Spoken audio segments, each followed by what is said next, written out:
Hello and welcome to my channel. Thanks a million to everyone who liked, subscribed and commented on my videos. I really appreciate it. Hope you enjoy the next 3 stories coming up.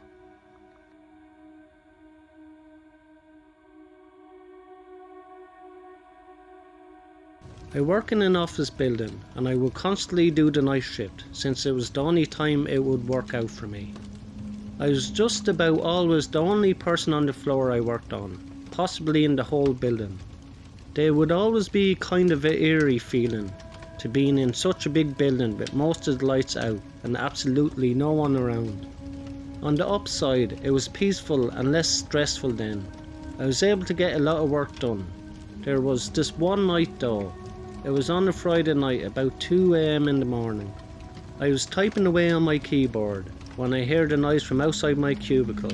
It sounded like just a random crack from the walls or something. It's unusual in this building, but I didn't get too concerned about it. I resumed typing away and once again I was interrupted by the sound, this time the sound of a computer starting up. It caught me off guard. I was sure no one else was working the night shift. I stood up on my chair to get a view over the cubicle walls. The glare of the computer screen in the dark was visible in a cubicle on the opposite side of the room. Then I did something stupid, something I regret. I asked if anybody was there, hoping to get an answer from a fellow employee, but instead I saw the glaring light of the computer monitor across the room turn off, and there was once again nothing but darkness on that side of the room. I started getting nervous. I turned off the lamp and computer screen so that I wouldn't give away my position to whoever that was. I crouched down and tiptoed out across to a nearby cubicle. There was just utter silence. I sat waiting for something to happen, for God knows how long, but I eventually decided the coast was clear. I tiptoed down past all the cubicles until I reached the opening near the exit door to the stairs and elevators. And that's when I realised that my fearful suspicion was true. There was a man crouched down behind the plant in the corner of the room, dressed all in black. I felt my heart sink as I noticed him, but it didn't seem like he knew that I noticed him. I turned back to the stairway door. There was no way I was going to wait for the elevator to take a chance. I casually opened the door and closed it behind me, proceeding to walk down the stairs. After making it down about 2 flights of stairs, I heard the door above me push open aggressively, followed by a manic echoing footsteps coming fast down the stairs. I raced down the stairs running as fast as I could, all while the footsteps above me were getting louder.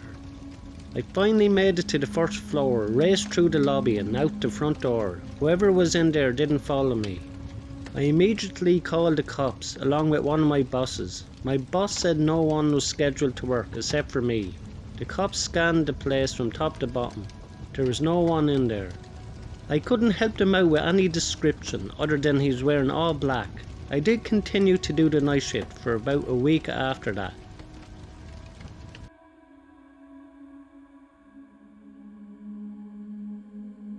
I moved into a house that my aunt and uncle had been renting out for several years after they built a new place. I spent a few months alone before a buddy from work asked if I was looking for a roommate. I thought about it for a few days and ended up allowing him to move in. It was a 2-bedroom place with a den and office in the garage. He decided he wanted his own space as the bedrooms were right next to each other. So he moved his stuff into the office in the garage. I have to admit it was pretty cool setup that he had. The only problem, he didn't have a bathroom or a kitchen out there, so he would use the kitchen and toilet in the house. We worked different schedules, so I would often leave the house unlocked for him. One night I went to my girlfriend's house for dinner. After I got back, I decided to grab a 6-pack of beer I had bought the previous night. When I opened the fridge, my beer was gone. I assumed it was my roommate and went into a blind rage. I stormed out to the garage and slammed his bedroom door open. He was sleeping and rolled over. I screamed at him, asking why he drank my beer without asking me. He said he didn't touch my beer and rubbed the sleep out of his eyes. Having lived with him for a while, I was pretty good at judging when he was lying. I felt he was telling the truth. My heart sank as I came to the realisation that somebody had stolen our beer from the fridge, and whatever else.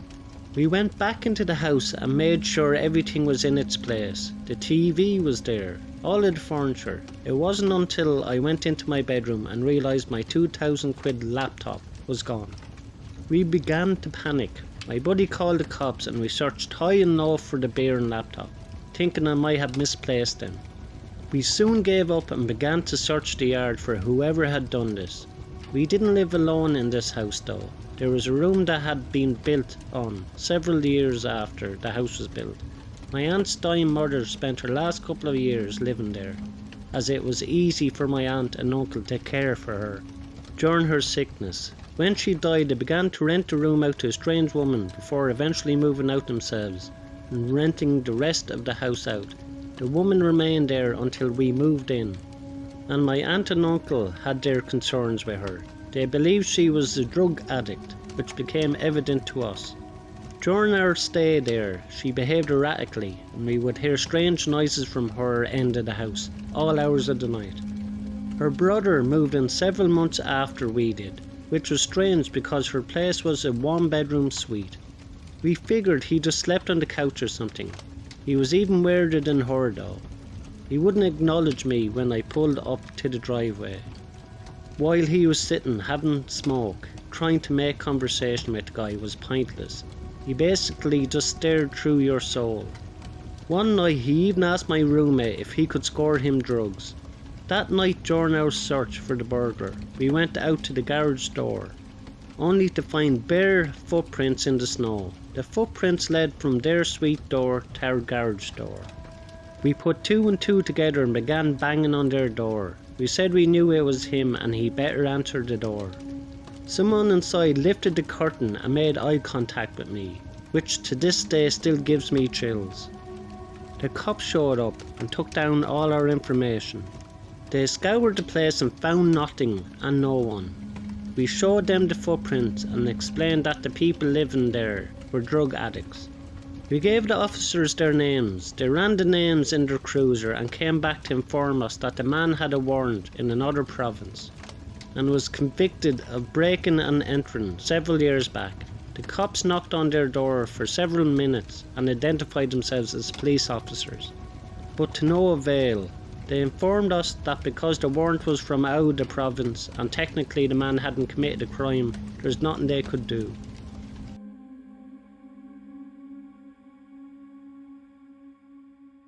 When I was going to college in North Carolina, I started working at a local TK Maxx store for some extra cash. Since I was in class during the day, I usually worked the later shifts. One night I was walking to my car. I think it was about 11 or 11:30. As a safety protocol, all the employees left together and the security guard would watch from the sidewalk to make sure we all got in our cars, safe and sound. I was approaching my car when I heard a car pull up behind me. I turned around and there was a woman with her teenage daughter in the passenger seat. She rolled down the window and started giving me a story about how they came into town to visit family, and that they're out of gas and had no money. And then they asked if they could borrow a few dollars. I told them the truth, which was that I had no cash on me. I never carried cash, so she just looked at me and asked very hurriedly if I would get into the car with them to go to the gas station to buy them about $10 worth of gas. I mean, obviously I said no, and she asked a few more times.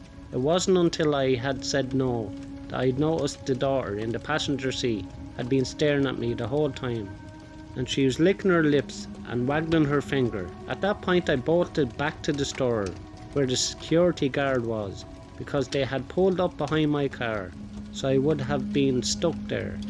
I told him what had happened. He started walking to their car, but they sped away. Thanks a million again to everyone who likes, subscribe and comment on my videos. I do really appreciate it. If you like these stories, then you will like the 3 stories in the box above.